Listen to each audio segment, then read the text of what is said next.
call this meeting of the Charter Revision Commission meeting to order. First on the agenda, roll call. Thank you, Paul. Commission members Polides? Yes. Timian? Annison? Here. Gregerson? Here. Knutson? Here.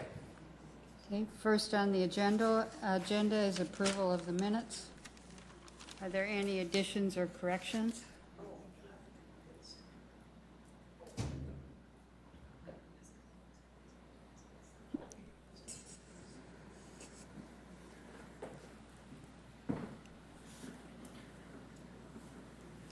Can I have a motion to approve the minutes? So moved. Second. All in favor? Aye. Aye. Opposed? Motion carries. Okay, is there any public input?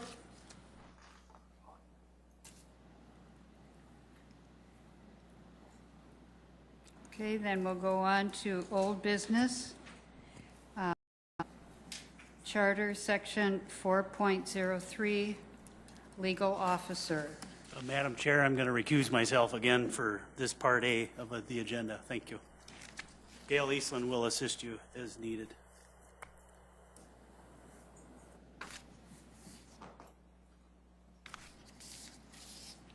Okay, to get this started, could I have a motion to put this on the ballot? I will make that motion. Knutson? Is there a second? Second, Timian. Okay, any discussion? Yes. Dee? Or Mr. Gregerson first, maybe? Go ahead. Madam Chair, last meeting I raised some questions about this proposed legislation. I've given a lot of thought, and I think that in the final analysis, this probably may help. And so it's not perfect. Nothing is perfect, but I will support this proposal. Dee? Chairman, would you please, just for the listening public, just share when you say put this on the ballot, would you please indicate or just remind the listening public on Channel 16 what you're talking about for putting it on the ballot? Do you want me to read it? Yeah. Please.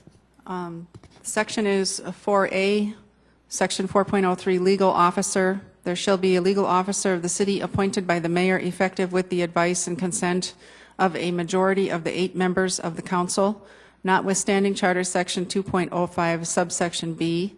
The legal officer may be removed by the mayor during the mayor's 4-year term of office only with the consent of a majority of the 8 members of the council. The consent of a majority of the council is not required for the expiration of the legal officer's term of office that occurs upon the mayor's expiration of term of office. The legal officer shall serve as chief legal advisor to the city council, the mayor, and all city departments, offices, and agencies, shall perform their duties prescribed by state law, by this charter, or by ordinance, and shall handle or monitor the representation of the city in legal proceedings. Okay. Dee? Chairman, thank you. Is that, first of all, I would like to apologize to all of you that I was once again missing at the last meeting. I was out of state, as I had told you I would be, and I was available to call in, but I was glad that you had a supermajority and I could continue my vacation without you. But now a few serious comments I would just like to make. While I was gone, I actually wrote just a short statement on this important issue, and so that I stay on script, I'm going to read to you, which is unusual for me. This issue continues to perplex me. After I was elected city councilor in 2002, and even before I began serving, I met with a couple city councilors, and this very issue was discussed. The role of our city attorney is a difficult one, an impossible one, really. How does one person, always one highly qualified lawyer, hopefully, serve equally 2 masters?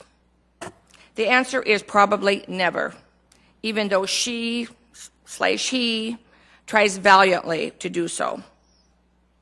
The city attorney's task is easier, of course, when there's no conflict on the issue, on the issue that's between the mayor and city council. But when the two sides conflict, it is extremely important that a city attorney have the job security to, quote, stand tall on the issue and have the integrity and courage to rule accordingly. I believe that the city attorney should not be fired by merely a mayor when she/he serves as the city councilor's main lawyer also. A reasonable compromise is requiring a majority, at least 5, of the city councilors to agree to terminate a city attorney's contract when a mayor decides to do so and loses confidence in his city attorney. Councilor Aguilar, I commend you for not giving up on this important issue. As you know, I have not always agreed with you on this topic, but my thinking has evolved on this critical issue. I will be voting yes on this proposal. Thank you. Any other discussion? Madam Chair, Dennis? I've read quite a bit about city attorneys in other cities, and it makes sense to me. But the thing I'll add that it's not on. Now it's on. The thing I'll add is what's interesting to me as I read a lot. I'm not saying it's the right thing to do, but it was interesting. Most cities, that position is elected with a lot of the cities, and I would think sometime in the future that we might want to look at that being an elected position. And I think that would eliminate a lot of strain from either side, especially if they're elected, because then they're not committed to anyone. They're committed more to the community and what the job really is. So, but if you read, and if you went out and read a lot of cities, in most cases that position is elected, like Mr. Gregerson said last time. Okay. So. Any other discussion? Bob? I guess as I look at that, you could look at the city attorney as having 2 masters or 1, and that would be the citizens of the city of Sioux Falls. That's who they're to represent, and I think in looking at it and giving legal advice, can give it to either side. They're looking at the laws as to what is there and how they are to be interpreted. I think at times that if we're an elected position, then yes, it could be independent, but it could also be adversarial. And I think that this position as representing the citizens of Sioux Falls is a good solution, and I think that with serving both sides, that both would have a voice if there were to be a termination, I think makes a lot of sense. I know that issue has been out there, and we didn't have it in our initial draft, but thank you, Commissioner Aguilar, for bringing it forward. I think it makes a lot of sense, and will make the city of Sioux Falls and our charter function even better. So, Okay. Any other discussion? I am also in favor of putting this on the ballot. Any input from the public? Okay, there is a motion on the floor. Can I have all those in favor say aye? Aye. Aye. Opposed? Motion carries. Okay, next on the ballot is the draft report to the charter, to the city council. And this, you said, would be on February 4th? The city attorney will probably discuss that when he returns, and they're going to get him right now. That's my understanding, yes. He need to be summoned? They went to get him. Okay.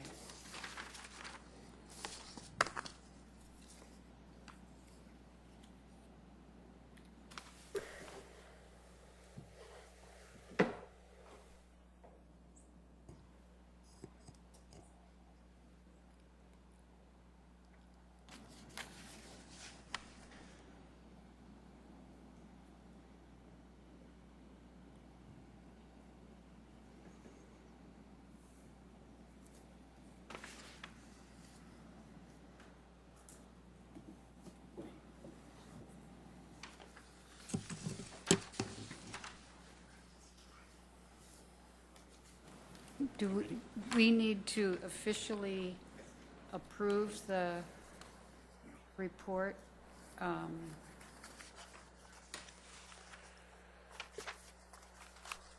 Yes. Can I have a motion regarding the Charter Revision Commission summary report? I'd move approval. Okay, is there a second? Second. Okay. Any discussion? Yes. I know that in the ballot language, we don't go into explanations, but can the report, I would think it would be nice in that second to last paragraph, that if in there, there's an explanation that we could add that the city attorney advises both council and the mayor, and that is why we're recommending that change. I understand the ballot language. We didn't explain about that it was a different day that they meet today than what was in the language, and so we're not going into some of those. It's a very technical, but if I'm wondering if on our report, if that sentence could be in there, that the reason for the change is that since in our structure, the city council serves both the council and the mayor, but that is why we're making the recommendation.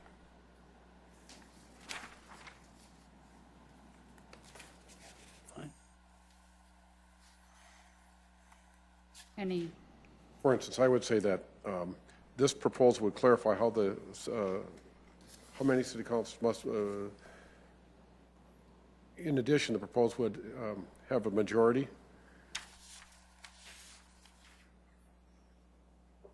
And I would say currently the mayor has sole authority to remove the city at any time, although the city attorney has responsibility to the council and the mayor, or to the mayor and the council. Just adding that in there so as anybody reads this report is going to understand why we're doing it that way. I understand the ballot language, there's a higher level of accountability as to what is there, and we can't taint the explanation. But I think in our report to the council and to the mayor, we could do that. So I would move for that amendment if there's a second. I'll second that motion. Knutson? okay, is there any discussion on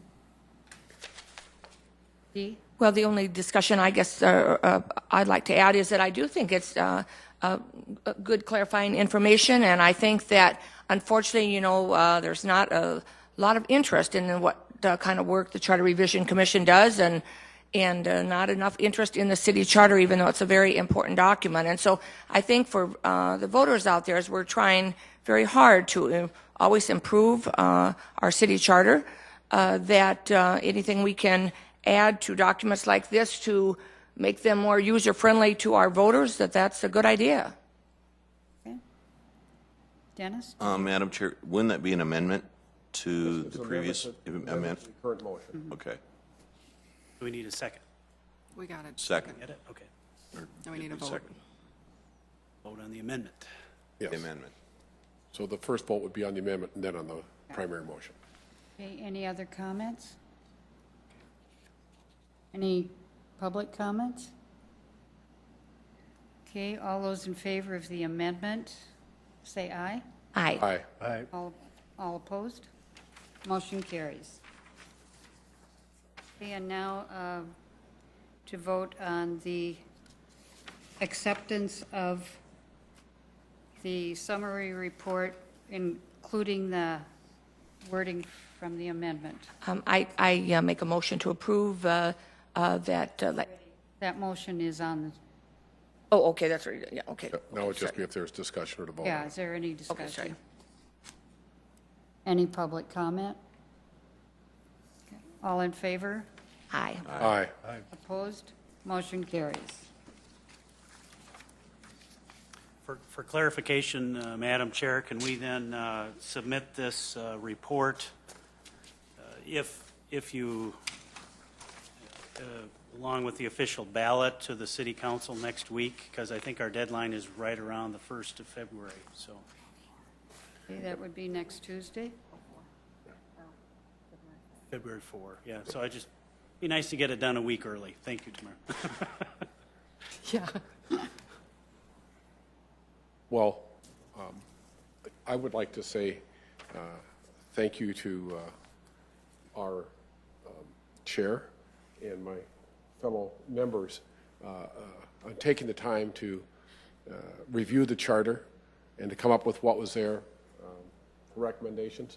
I know that that was a rather tedious process, but I think it was beneficial, and Thank you it worked out well. So, for proposing it. well,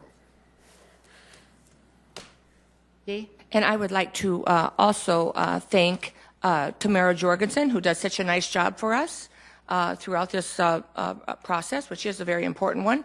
And, of course, our city attorney for his conscientious work for our city and for our group. Is there any new business? okay, now, we will not have another meeting, correct? Do we need to have another meeting? When our terms are up in May? Yes. So when do they approve today's minutes? Did they do that at the next committee? They could just do it whenever. They'll just be draft minutes. We had that problem before. Sorry, we're just discussing about approval of the draft minutes from today. Do we need to meet to do that, or can we do it electronically? You can't do it electronically. Can't do it electronically. It's a You'd have public to meeting. physically meet. Although if several of you are, indisposed somewhere else, we can sure have you call in. I mean, it'd be about a 3-minute meeting probably, just to approve the minutes. And wrap things up, as it were. When do you think the minutes would be available? Well, they have to be within 10 days. Tamara's so quick about it. Yeah. It'll be next week, early next week. Madam Chair, how much notice do we have to give to the public? 24 hours, It's isn't it? 24 hours, yeah. 24. Well, could we say that we'll meet next Thursday? And just approve the minutes? I can't. Telephonically?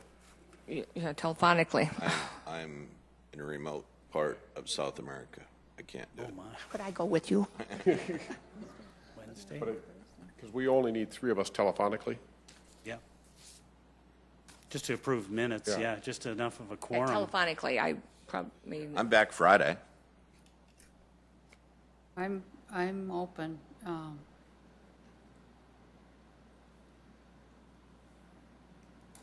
me peek. Do we know if this place is open? Do we tentatively plan for Friday at 1, and then we'll make sure that Carnegie is available, the chambers are available?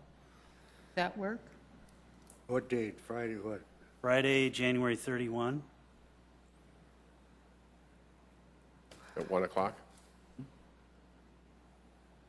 Okay. Does that work?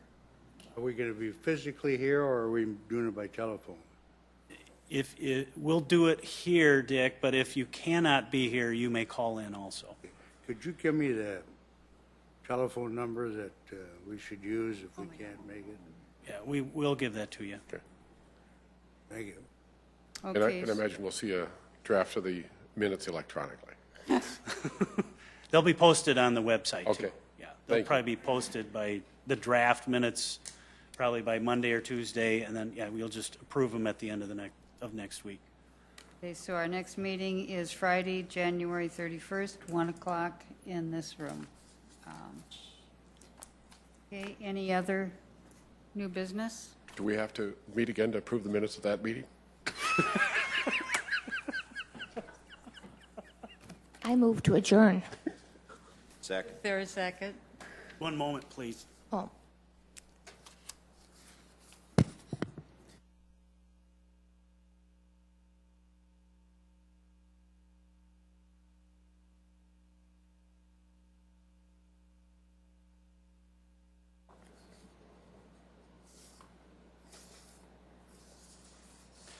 Madam Chair, can I have one more clarification? We had attached an official ballot that also had the Amendment C proposal.